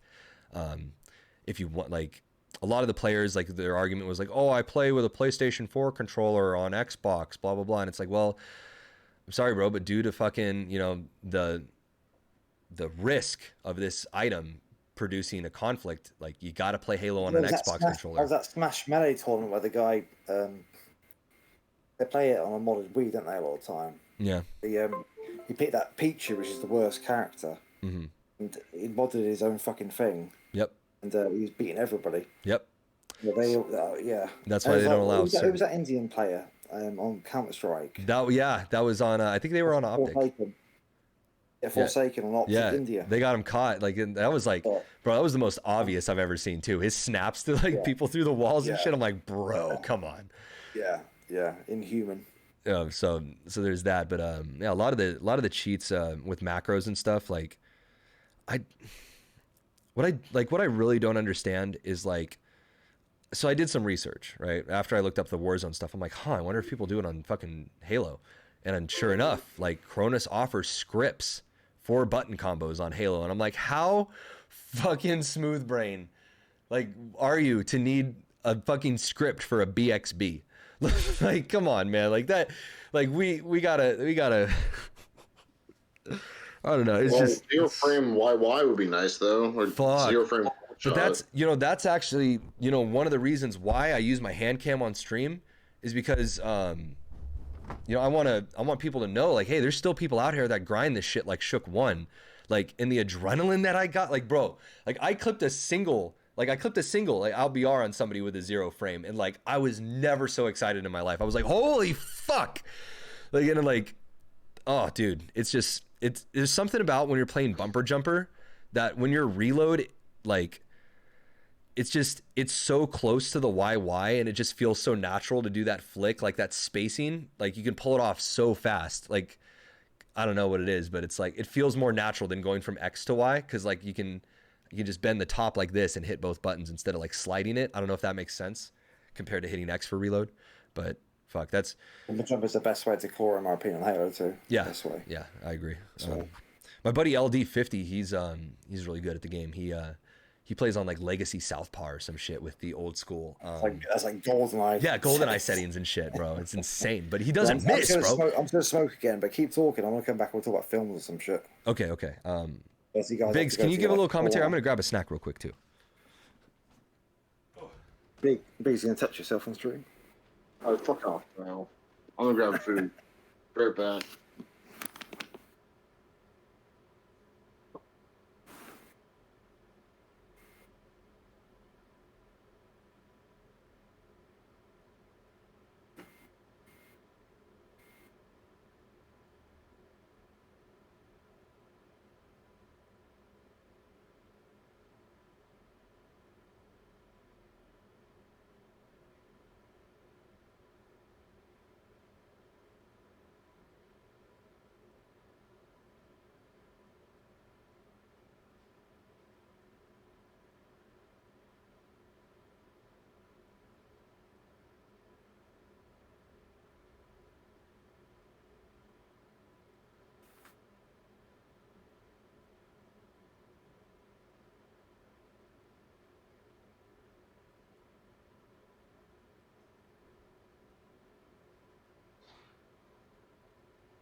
All right.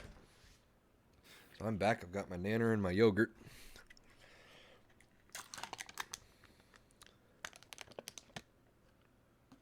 Got the peach flavored one today.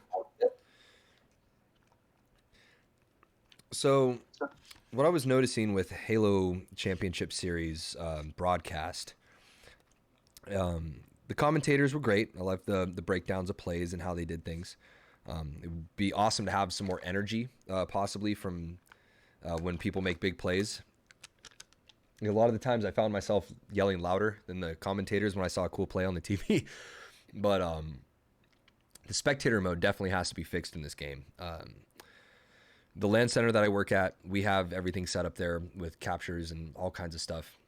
We would be able to pull off a better production value, unfortunately, than what I saw. As good as the cameras are and stuff like that, like we shouldn't have to be resorting to people's personal Twitch feeds for VODs. I'm sure it'll be a lot different on LAN because everything will be under one local network. But you know, I think one of the biggest improvements, if they want to keep up with Tencent, keep up with Valorant, keep up with all these companies, is they want to make this official launch look as good as possible. And this tournament looked really good and everything. Crazy amount of viewership. I think it was like 36,000 people. Just absolutely epic. All right, I'm gonna look at the Twitch chat here. Okay, nobody's here. That's fine.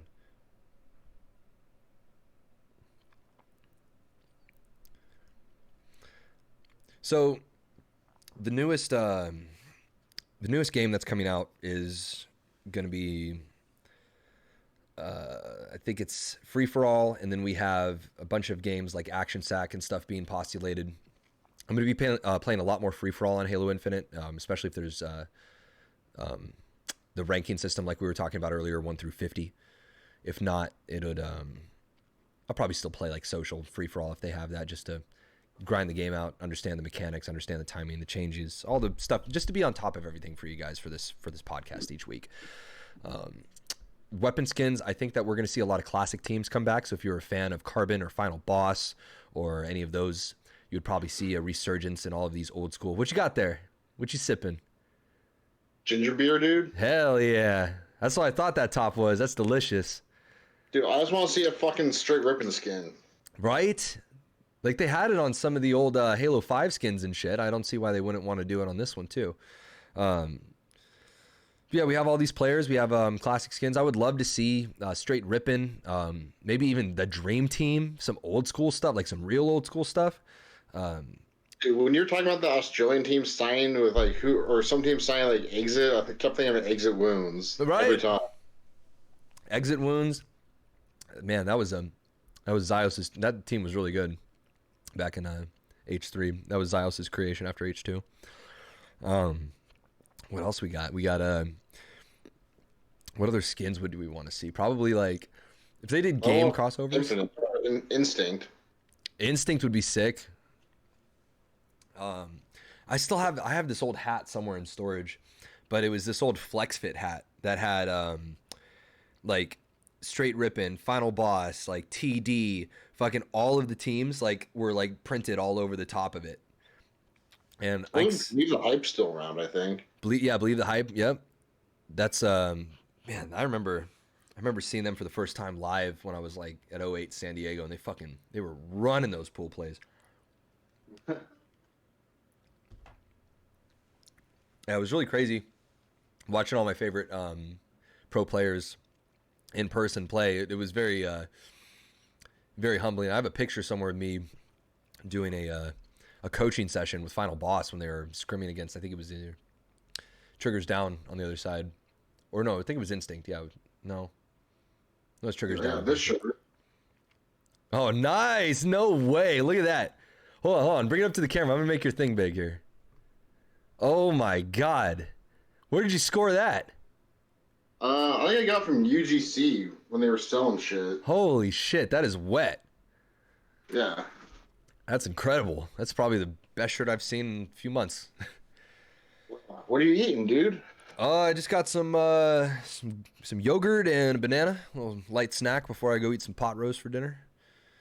Wow, that sounds delicious. I know, man. I got a crock pot and everything cooking. We got fucking chuck. I've got another pound of chuck roast I got to thaw out. I'm gonna make another one once I run out of this.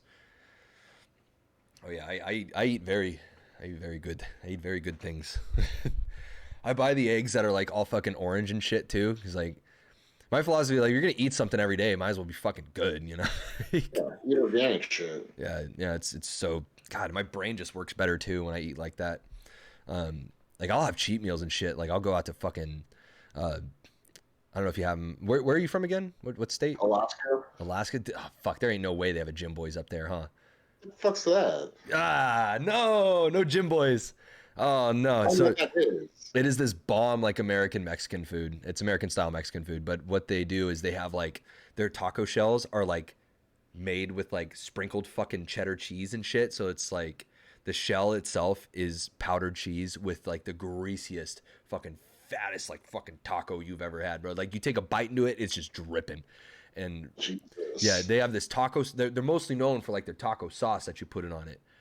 It's like if there was a premium Jack in the Box taco sauce, that's what Gym Boys would be.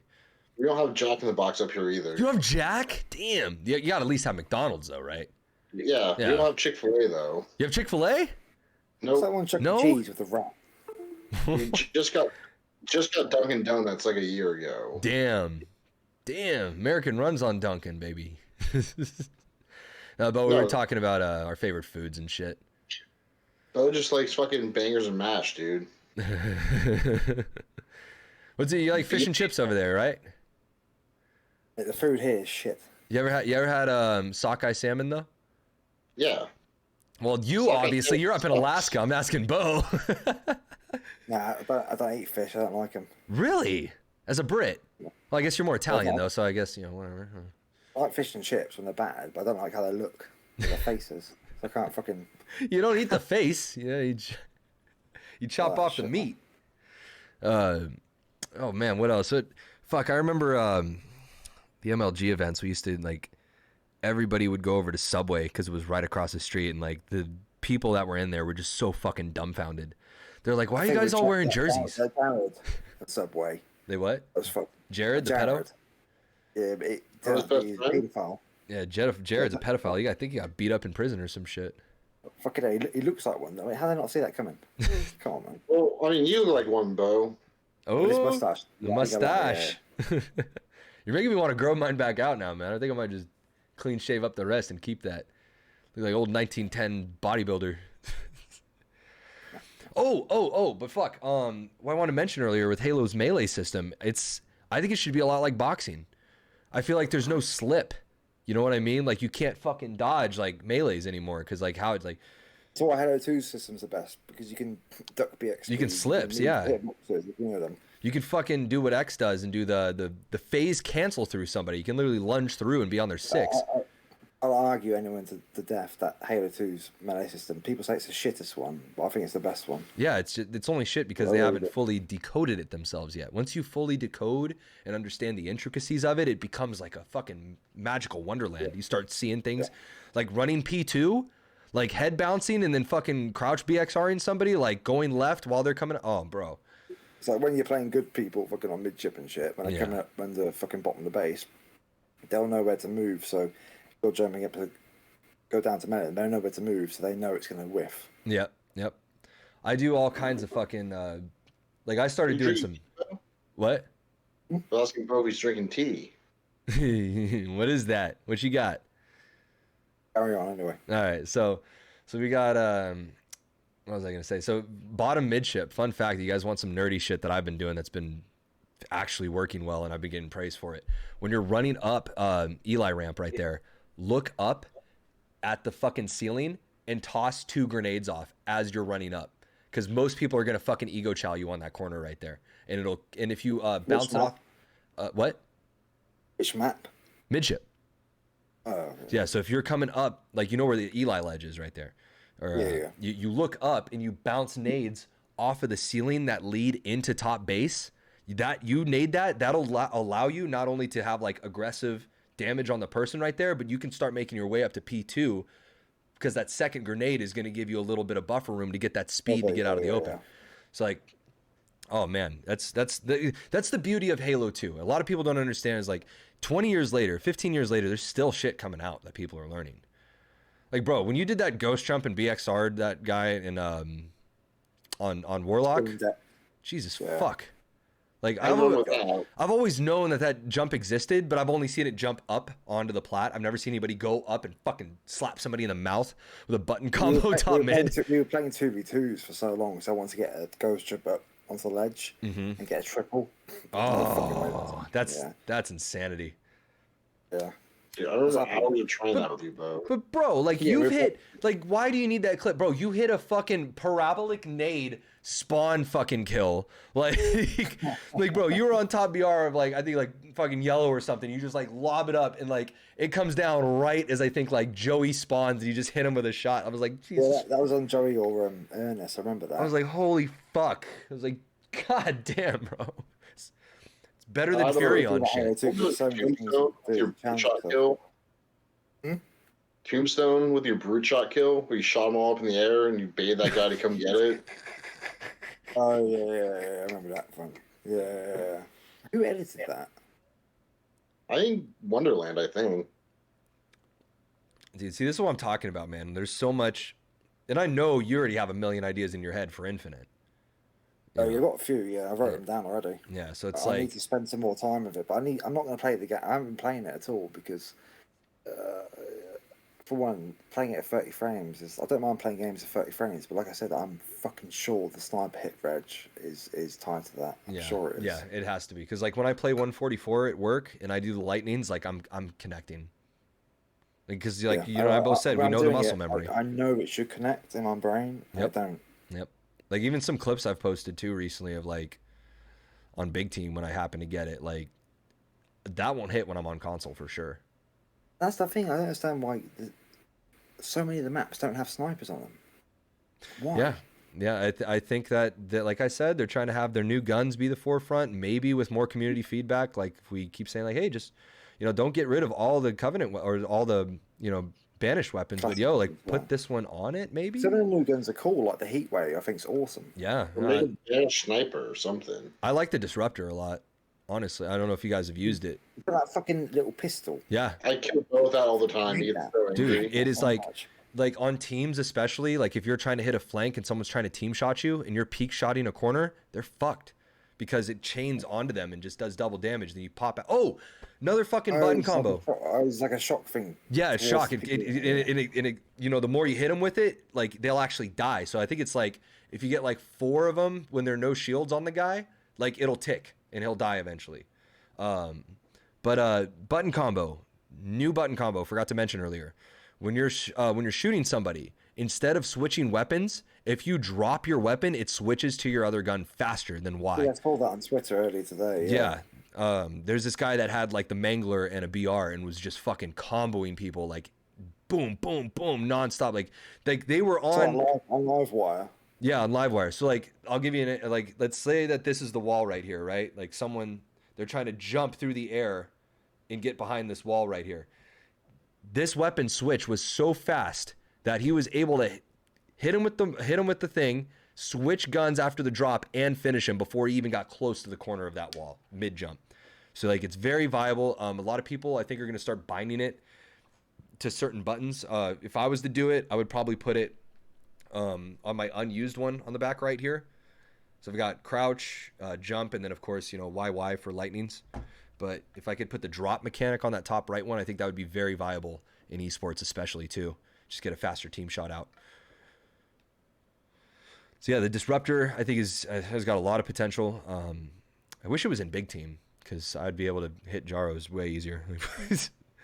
You take out vehicles with that shit with those banished weapons very easily. They get disabled. How do those grenades work? That are like shock ones as well.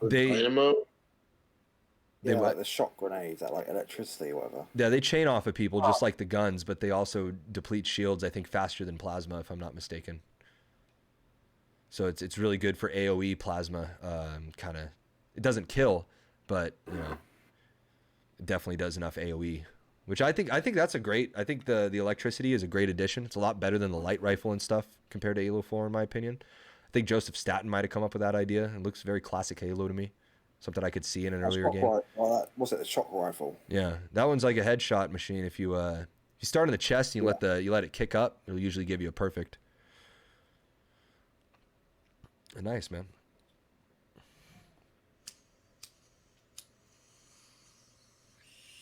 So what should we talk about then? We haven't talked about Halo. Yeah. You say you want to talk about movies, Bo, is what you said. Yeah, what are you watching? What shows are you into right now? I don't really watch shows, to be honest, but I watched a film last night. I think it was called Mosul. It was about like an elite Iraqi battalion or platoon or whatever who were fighting ISIS. Mm-hmm. It's based on a true story. It's quite good.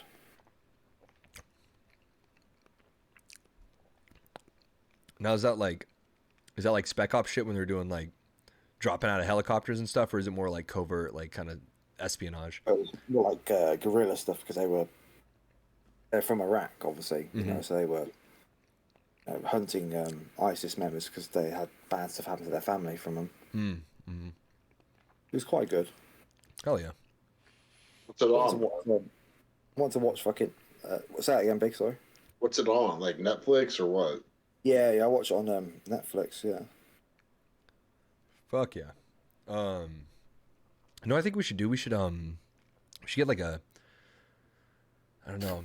We should get, obviously, Sean Dubs on this next episode, but I think we should reach out to KX to see if we can get a hold of people like Karma and shit. They get their input on here. I think it'd be really fun to have more guests. Well, if you guys know anybody that wants to get on the show, fucking let us know. We'll get them in here. Like, totally open. You get Finn on here? Get who? Finn, John, yeah, or Joey? Get Joey. Fucking Twisted, all the boys. Straight from the sauna.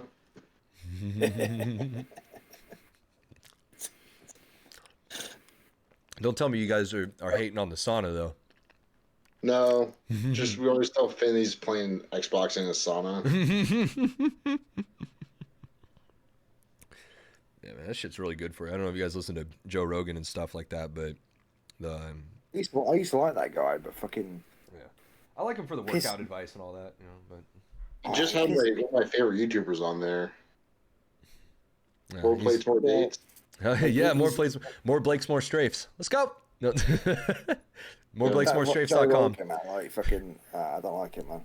I'm sure he's good. He's like buff and like he knows like martial arts, that sounds. He knows what he's talking about, but like, fucking, what the fuck he's on about for some of his views? He's a fucking idiot. Yeah, he's getting all. He'll only like he'll fucking like whatever guest he has on, he'll suck their dick for their views. He's a pussy.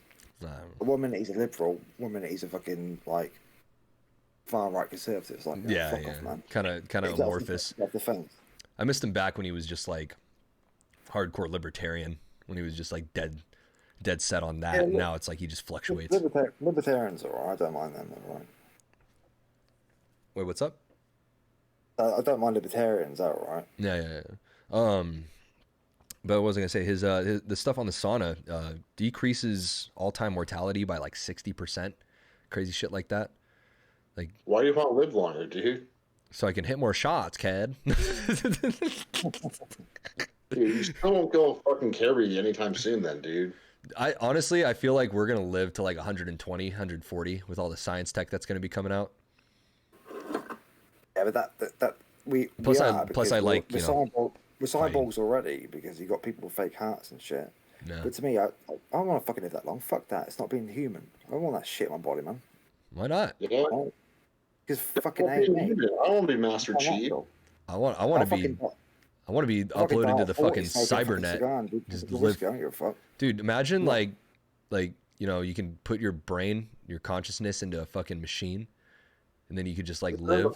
Halo 5. Keep playing Halo Infinite. It's still out. Just infinite. Fucking hell. Just become a fucking Promethean. Yeah, right. That's what I mean. Like this stuff is like, you know, this shit's real, you know. Well, no, it's doable because they're saying the amount of technology they have now is that they'll have humans living for whatever long. But fucking, I want to live that fucking long, man. Yeah, it's not natural. I don't want to fucking. You guys want to shit, I don't even know if I should say this on stream because I'm gonna sound. We should do another podcast of a different topic. Anyway, check this out. You ever heard of Great Resets? Oh. Yeah. Yeah. You ever heard of Tataria? Mud flood. Yeah, the great replacement, Blake. Yeah, well, the mud flood. Yeah. The there's this old theory that the Earth flooded with mud from catastrophic events and caused a reset of civilization. This is like before the Ice Age and shit like that. And ancient civilizations even talk about like if you look at old ruins of old school places like Göbekli Tepe and like all these other places, there's shared architecture of structure for a lot of these places. One of them being pyramids. These pyramids were used ideally. People are starting to postulate now for agriculture, as in, you know, growing stuff on the pyramid itself. That's why there's all these like waterways and all these things that are built into it to direct water out. There's always a water source near it. But what they go over is essentially how in old times, there was, just like in Halo talks about, there was an old civilization that existed for humanity a long time ago, and that they were also advanced. But if you look at all these monuments and you look at all the ruins and shit, there's this very unique aspect to the stone that it looks melted. Like it looks like it's just been like fucking melting away, like with insane heat that's hitting it. And this is, so I'll leave it off this note, but this is something to ponder about. But King Tutankhamun had a necklace, and it was found in his tomb. And this necklace was very unique in that it had this rare glass on the inside of the pendant. And this glass was translucent green, and it was about this big on the shape of this necklace. And the only places in the world that have ever had that glass form naturally, one, are from asteroids, in which asteroids come and they make high impact on Earth with all the heat, and the heat melts the rock and blah blah blah. However, all of those rocks that have been heated have elements of the asteroid in it, so it's very speckled, it's very like cloudy, but this shit was pure green. And the only other place in the world that it is pure green like that is at nuclear test sites. So really? Yeah. So this glass you can see in the Nevada desert from old school. That's why I think we spoke about this before. Like, fucking something must have come down at some point. Because for me, you can't have this slow evolution of technology and then the Industrial Revolution. Yeah. It makes sense. Yeah. And they even argue that there's been 1,000 extra years added onto history, and that we're not as old as we actually think too. There's all kinds of crazy shit going on with this theory. That a lot of these that's all mind fuck stuff, man. Isn't it? Like, the stuff you're saying about the compound of the thing. I mean, if that's true, that's amazing. You know that.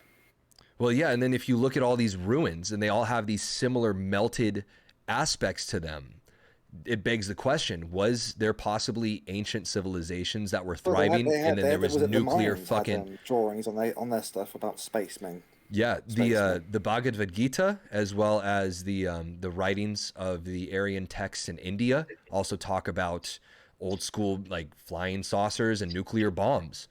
I think in the Vedic texts more specifically. And when you look at all of these old civilization and ruins and stuff, and you start seeing this similar melting effect pattern, I'm starting to wonder, I don't know, but I'm starting to wonder, like, shit, like, what if there was a nuclear fucking Holocaust back in the day and humanity first went into this cataclysmic stage from this? Yeah.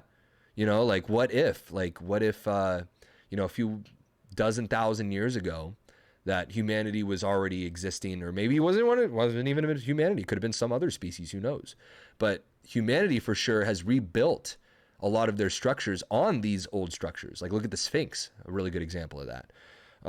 It has water damage dating back, 12, 24,000 years. And the Egyptians didn't even start working with it till like 2000 BC.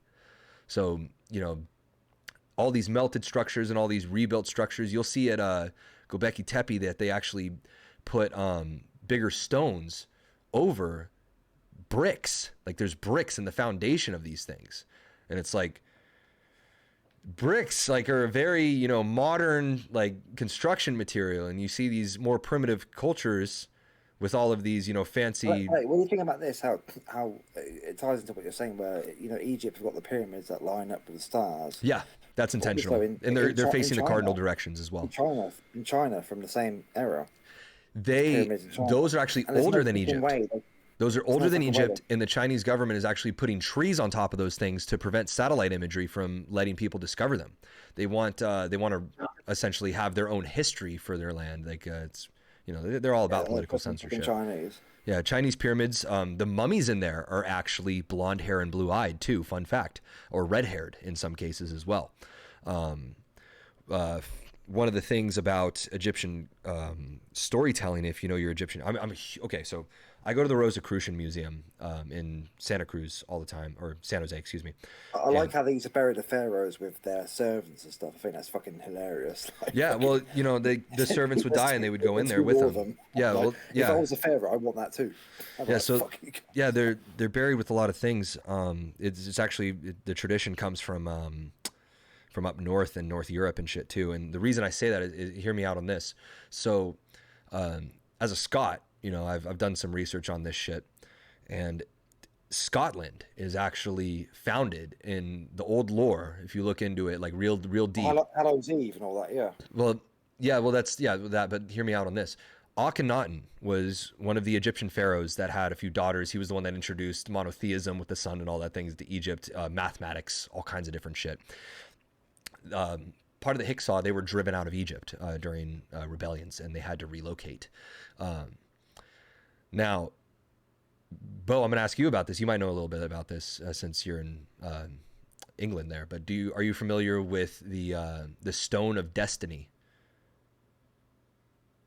Like King Arthur's sword or some shit. Close. So underneath the chair in the royal palaces and stuff, there's this huge stone that has like two hooks on the end of it. Them royals right now, they're not the same bloodline from hundreds of years ago. No. But the point is, fucking, yeah, there's Arab influence back in the earlier years, but this stone, it's called the Stone of Destiny, and it's underneath the chair, and it's been fought over by the Irish, the Scots, and the Brits forever. Like they've all been at each other's throats to get this stone. And it's used in knighting ceremonies. It has like the sword laid on top of it, and like like all the other things that the crown. Like what they do in the sort of Damascus or whatever. That sort of occult sort of stuff. Yeah. Right. So it's as holy of a relic as the crown itself, in the lore of Her that Majesty. Sounds like evil power to me. Like no, all these people. Not so much. Like that. To me, they're all without saying they're Zionists. They're the to me, they're the Illuminati occult. Not to say it like that, but they're the ones who I think are evil. Well, it really depends on what sect you're looking at. Eyes. It really depends on the sect that you're looking at. For instance, in Freemasonry, there's different branches of it that are all different. There's the Scottish Rite. Cancer.